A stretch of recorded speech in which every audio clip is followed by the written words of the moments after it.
Assalamualaikum warahmatullahi wabarakatuh. Perkenalkan, nama saya Fatul Wujdan. NIM saya 250 60 107. Jadi saya akan menjelaskan apa itu operating system. Jadi yang pertama, coba deh bayangin skenario ini sebentar ya. Jadi yang pertama, oke, sekarang kita bedah perannya satu-satu. Peran paling vital yang pertama adalah sebagai resource manager atau manajer sumber daya. Bayangkan komputer kamu itu seperti persimpangan jalan raya yang super macet di Jakarta. Kalian pasti sering kan buka banyak aplikasi sekaligus, dengerin Spotify, sambil ngetik di Word, sambil browsing di Chrome yang tabnya ada 100. Nah, pernah mikir nggak siapa yang ngatur supaya semua itu berjalan berbarengan tanpa tabrakan?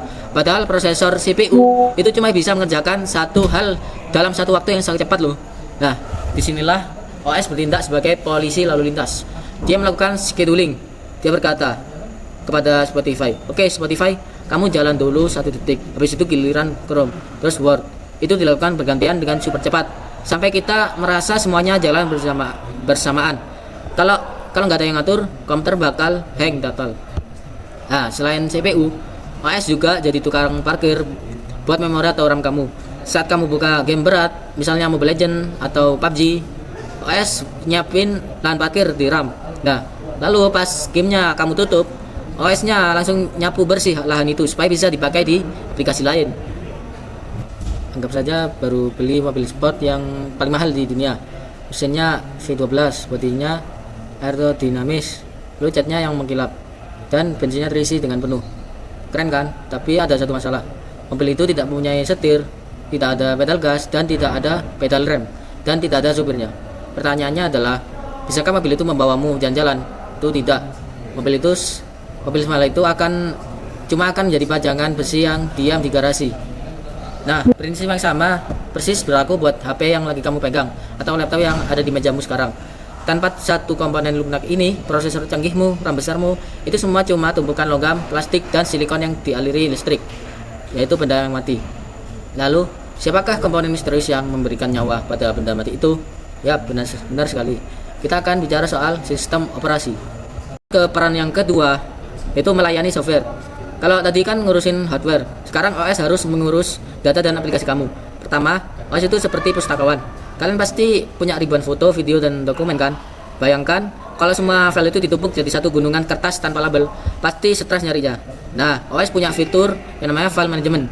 Dia bikin sistem rak-rak buku digital yang bisa kita sebut dengan folder dan directory, yaitu menata data kamu di hard disk supaya rapi dan gampang dicari. Nah, yang kedua, dan ini yang paling penting, yaitu adalah satpam keamanan. Loh, ini serius loh. Jadi aplikasi itu sebenarnya nggak boleh nyentuh hardware secara langsung, karena itu bahaya. Bayangkan kalau aplikasi kalkulator kamu tiba-tiba bisa nyalain kamera kamu diam-diam, ngeri kan? Makanya dari itu ada mekanisme yang namanya system call. Jadi kalau Instagram butuh kamera, dia harus ketuk pintu dulu ke OS. Misalnya seperti ini, bos OS, boleh pinjam kamera nggak? Nah, kalau OS bilang isi ditolak, ya kameranya nggak bakal nyala. Jadi OS lah menjadi benteng pertahanan pertama privasi kalian. Lalu peran yang ketiga, dan ini yang paling kita rasakan manfaatnya setiap detik, yaitu user interface atau bahasa kerennya yaitu memanusiakan mesin. Jadi kalian pernah kan lihat film hacker zaman dulu, layarnya hitam terus tulisannya hijau semua. Lah kan harus ngetik kode aneh-aneh kan buat nyalin file. Itu namanya CLI atau Command Line Interface. Ribet banget kan? Jadi kita beruntung hidup di zaman modern sekarang. OS sekarang punya GUI atau Graphical User Interface. Jadi ada gambar, ada ikon warna-warni, dan jendela yang bisa digeser-geser, ada menu yang bisa diklik. Nah, berkat peran OS yang menyajikan tampilan visual ini, teknologi ini menjadi lebih ramah. Nah, dari adik bayi yang nonton kartun sampai nenek, semua bisa pakai komputer tanpa harus jadi sarjana IT dulu.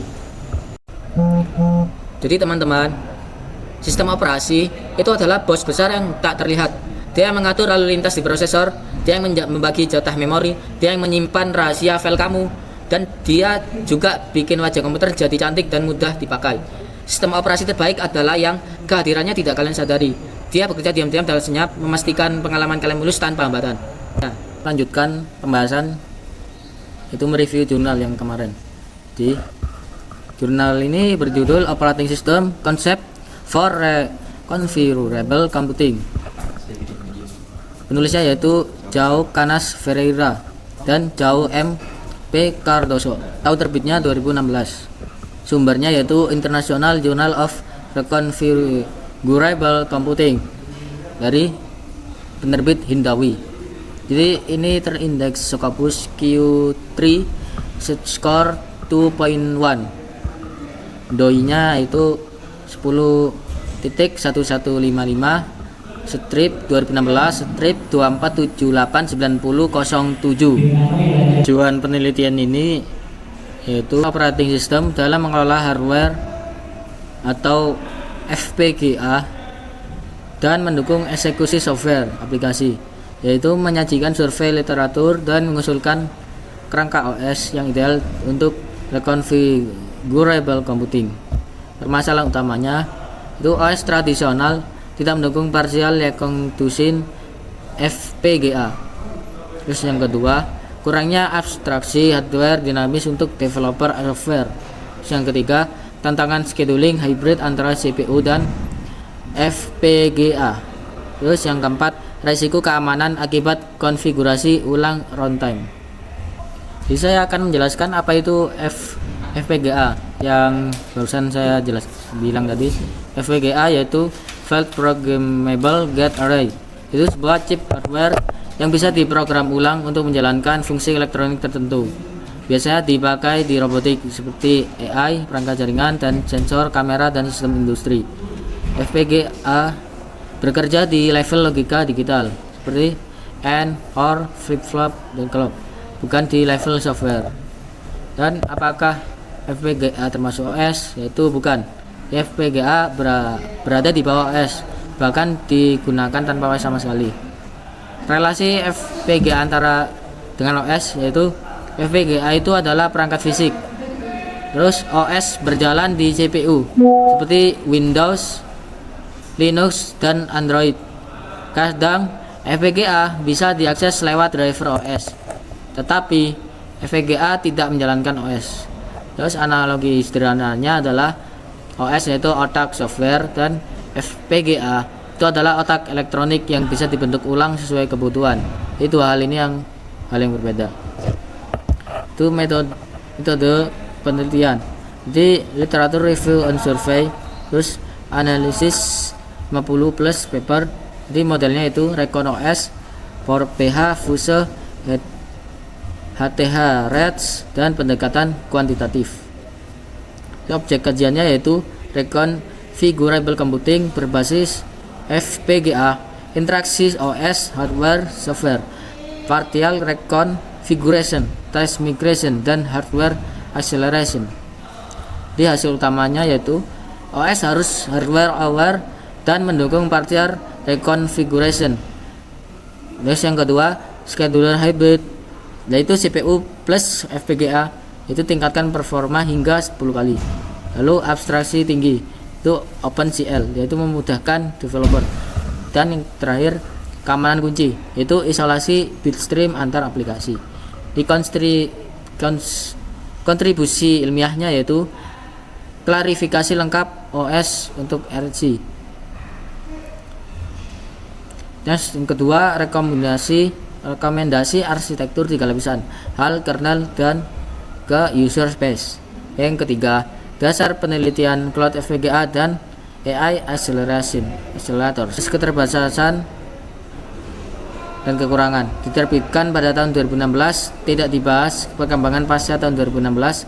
Terus yang kedua, fokus hanya pada FPGA. Terus yang ketiga, tidak ada evaluasi kuantitatif. Ini saya baca kelebihannya juga ada. Yang pertama yaitu open access, yaitu full PDF gratis. Kedua, strukturnya sangat jelas. Yang ketiga, mengulas 50 lebih referensi. Dan yang keempat, relevan dengan terrain modern seperti Xilinx, Vitis, dan Intel One API. Mungkin cukup sekian yang bisa saya sampaikan, kurang lebihnya saya mohon maaf. Assalamualaikum warahmatullahi wabarakatuh.